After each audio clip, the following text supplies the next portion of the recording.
أصدقائي أهلا بكم وحلقة جديدة من برنامج كل الناس نيوز. حلقتنا النهاردة حلقة مختلفة جدا، حلقة ليها طعم، وطعمنا النهاردة هيكون من مطعم بدوية.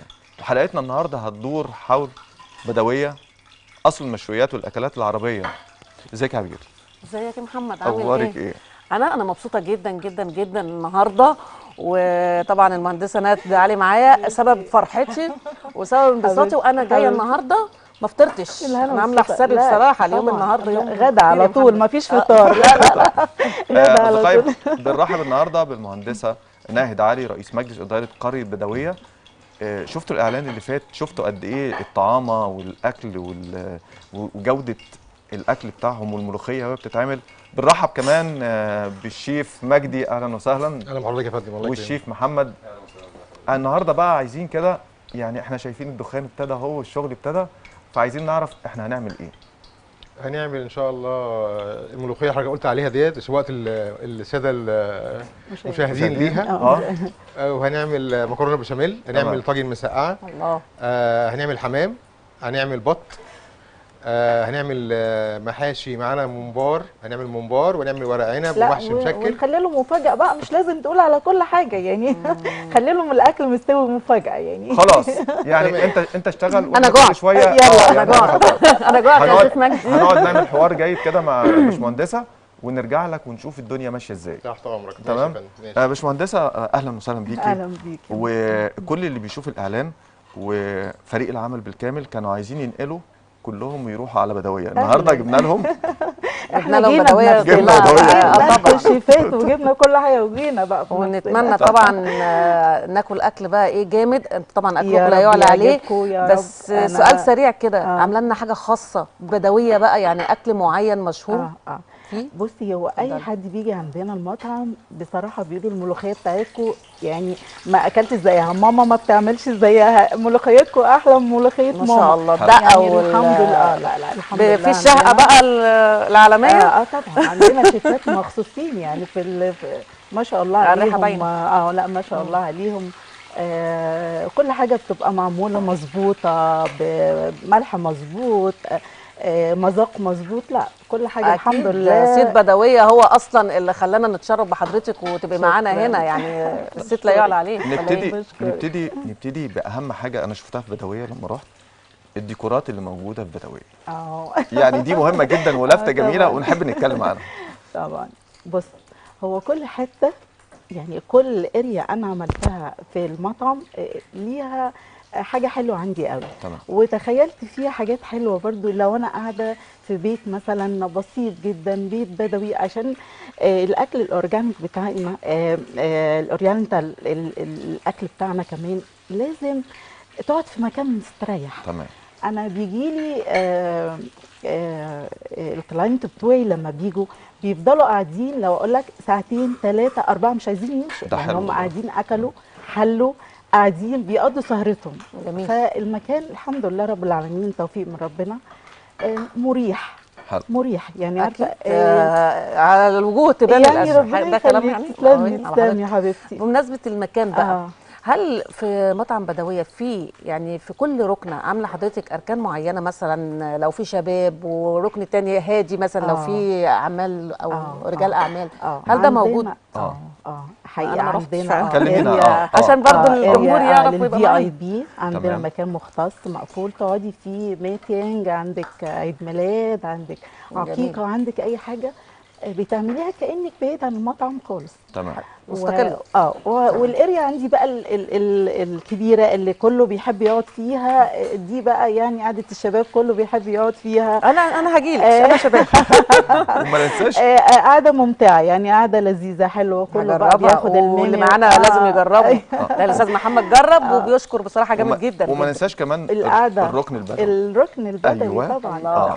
في عندي اريا بقى فيها الشباك، يعني تقعدي كانك انت قاعده في مشربيه في شباك، انت قاعده بتبصي، انت مش قاعده في مطعم، انا قاعده في بيت. يعني حضرتك كلمة مطعم بدوية مش متاخد مجرد لفظ، لا ده موجود اوريدي. كملي بقى الوصف بناء على كده. غير انا عايز اقول لك كمان ان انت تروحي كانك في قريه. ما انا بقول يعني مش اسم بس، لا فيها كل اريا واخده انطباع، جواها موجود نفس وده بيبان في اول الاعلان كمان. الركن البدوي بيبان في الاعلان، ولو حد ركز بيبان في الاعلان. ده حقيقي. طب اركز. والحقيقه كل اللي بيجي عندنا بيحب ياخد صور بقى يعني في القعده البدوي، عندنا اللبس البدوي وبتتصور. هل في اكلات بقى بدويه موجود زي طبعًا ايه؟ طبعا انا اسيب بقى موضوع الاكلات ده يتكلم فيها تمام محمد او الشيف مجدي، لان هم بصراحه يعني عارفه في حاجات كتير جدا جدا. عندنا الموزه، عندنا الأوزي دي يعني خطيرة.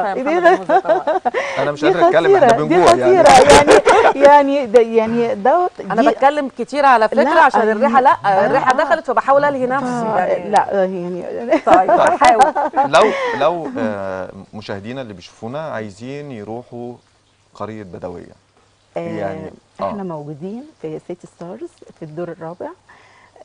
والحمد لله رب العالمين. حتى لو انت طالع ومش عارف المكان، اي حد فين قرية بدوية كل المول عارف المكان. فالحمد لله رب العالمين. الكل اللي بيجي لنا يعني الكلاينتس بتوعنا لا يعني دائمين. اللي بيجي مره خلاص عارف ان ده مطعمه الغداء العشاء، اكيد بيلاقي يعني استقبال رائع يعني. الحقيقه الحمد لله ربنا كرمني. في الحلقه اللي فاتت كنا ربنا كرمني بستاف يعني هايل بسم الله ما شاء الله. ابتسامه دايما في وش العميل. فين ما تبقي قاعده طلباتك الحمد لله ما فيش يعني. انا عندي الستاف بتاعي لكل اريا ليهم 2 من الاستاف موجودين. دول مسؤولين عن الكام ترابيزه الموجودين، ما بيروحوش في اي مكان. فكل اريا ليها الاستاف بتاعها، ليها على طول بيبقى معاها طلب موجود في الثانيه. بالظبط. بمناسبه والكباتن الكباتن كمان الكباتن بتوعهم كمان ليهم الليدر بتاعهم واقفين حاجه خاصه. كل واحد كل الترابيزه كانك انت قاعده يعني كل طلباتك اوامر. شبيك لبيك الفانوس السحري. طبعا انا هاجي لكم مفيش كلام. لا جاوبت على اللي انا كنت اقوله. بس احنا في الحلقه اللي فاتت كنا سالنا سؤال: ايه لما بتخش قرية بدوية او تروح بدوية في ترحاب مقابله بتقدمها؟ دي حاجتي دي بقى ايه يعني موجودة. دي بقى يعني اكتر حاجه مفضله عندي. تمام. التمر والقهوه العربي. دي كانت اجابتنا يعني. دي حاجه اللي يخش كده اللي انا داخله وانت خارجه. يعني انا عندي معروف الناس قبل ما تاكل وهي خارجه يحلوا ويروحوا. الله يعني جميل. بمناسبه التحليه بقى والفري والكلام ده برضه عايزين ندي خلفيه بسيطه كده سريعه عن الاسعار متناول الجميع ولا يعني في الوسط ولا في وفي؟ لا بص انا عندي الاسعار الحمد لله رب العالمين. عندي كان كلاينت بتيجي او يجي يقعد فما بيصدقش الاسعار، بيبص يقول لي انت عامله عروض، اقول له لا والله، يقول لي لا مش ممكن بالجوده دي والاسعار دي. ما شاء الله يعني الحمد لله رب العالمين. ده توفيق من ربنا الحمد لله رب العالمين. بالنسبه لاماكن كتير جدا احنا اسعارنا يعتبر في متناول الجميع الحمد لله رب العالمين. ربنا ان شاء الله يوفقنا نفضل دايما خدمه عملائنا وبنفس الجوده. طيب لو في حد مش عايز يروح المكان بس عايز الاكل من المكان، دليفري يعني؟ دليفري بتاعنا على 15407. ده الرقم بتاعنا الخط الساخن. وده على فكره عايزه ادي برضو ملحوظه ان ده بنفس الدقيقه العاديه، بنفس الدقيقه قيمه الدقيقه العاديه. تمام. دي يعني الرقم الثاني معلش 15407. كويس. 15407 وبنفس سعر الدقيقه العاديه. يعني عشان في ناس كتير ما بتحبش تتكلم على لا انا عايز اقول ان ممكن يكونوا خايفين انه يكون بسعر اكبر من السعر، لكن لما بنوضح ده فانت ممكن تتصل ويجي لك بسرعه. يعني الشباب بمصروفهم ممكن يجوا. و7 تمام. 15407 ده الرقم بتاعنا. العزومات، اعياد الميلاد، ديليفري، عقيقه. اعياد الميلاد بقى بمناسبتها طول. كده اخطفها من النص عشان حضرتك عارفه ان في ناس بتحب اعياد ميلاد كتير. ممكن تقولي لنا عبير كل سنه وانت طيبه، كان عيد ميلادك امبارح. وانت انا مستنيه حد يقول لي كل سنه وانتم طيبين والصحه. وبمناسبه بقى انت قلت كده، فاسمحوا لي اقول لكل اللي قالوا لي كل سنه وانا طيبه وهم طيبين وبخير دايما يا رب، ويكونوا السنه الجايه معايا وانتوا معايا، ونكون بقى عاملينه في قريه بدويه على حساب بدويه. نورينا. تسلمي لي تسلمي لي. والسنه الجايه باذن الله يا رب احتفل بيه وانتوا تحتفلوا معايا، ويكون من غير كورونا كل ويكون حاجه تبقى احسن من دلوقتي كمان. نتكلم على الاجراءات الاحترازيه في بمناسبه كورونا والاجراءات الاحترازيه اللي عاملاها قريه بدويه. احنا عندنا يعني اول ما تدخل من المطعم عندك الكحول موجود على باب المطعم في بدايه دخولك، وانت داخل في كل اريا موجوده فيها الكحول بتاعها.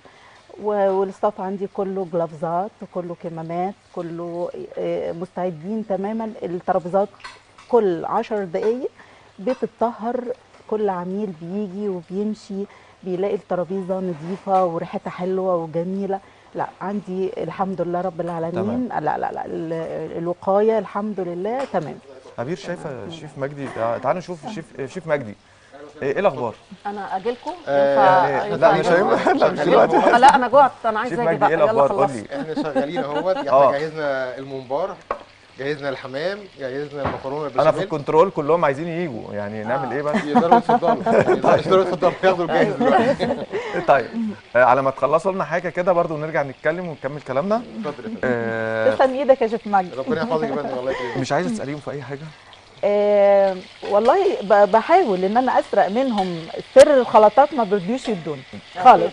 اكيد طبعا. طيب بحاول اغش منهم كده اي حاجه، بس يلا يعني مش مشكله. باكل بقى. حلو. البطه طالعه والكلام جامد، وزي ما احنا شايفين كده الموضوع كبير. طيب بمناسبه الملوخيه اللي هتتعمل النهارده، شيف مجدي او شيف محمد اللي فاضي يرد لنا. اتفضلي يا فندم. ايه الحاجه اللي ممكن نعملها او نحطها في الخلطه تكون جديده وتدي طعم اللي هو طبعا بناكله كده وبيبقى كده حضرتك كده دخلتي كده في اسرار ما هو لازم ندي حته سر للجمهور يعني عشان يبقى معانا ده كلام.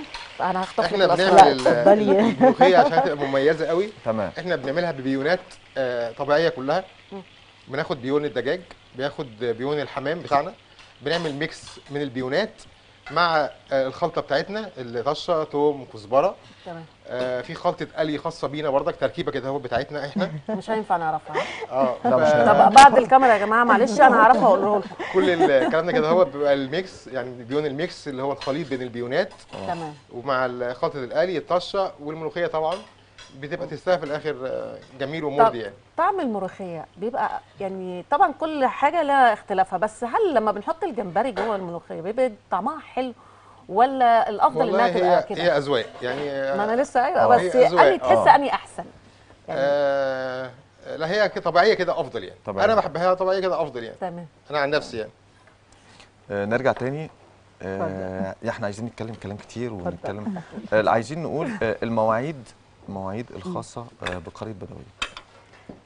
علشان موجوده في مكان وفي سيتي ستارز. طبعا. هو المول عاده بيفتح من الساعه 10 المول. كويس. احنا المطعم بتاعنا متواجدين من الساعه 10 بس اوريدي بنستقبل من الساعه 12. تمام. ل 12 بالليل. 12 الظهر 12 الظهر ل 12 بالليل. تمام. هل بيبقى في ازدحام؟ فالافضل ان قبل ما حد يجي ويكون طبعا عارف المطعم واتعامل فيه يحجز الاول مثلا؟ لا مش ولا بتقدروا تتحكموا لو حتى في زحمه بيبقى في لا الحمد لله الحمد لله. لا لو في عزومات دي اللي لازم حجز قبلها ب 12 ساعه ب 24 زي الاعياد ميلاد وكده يعني. الاعداد.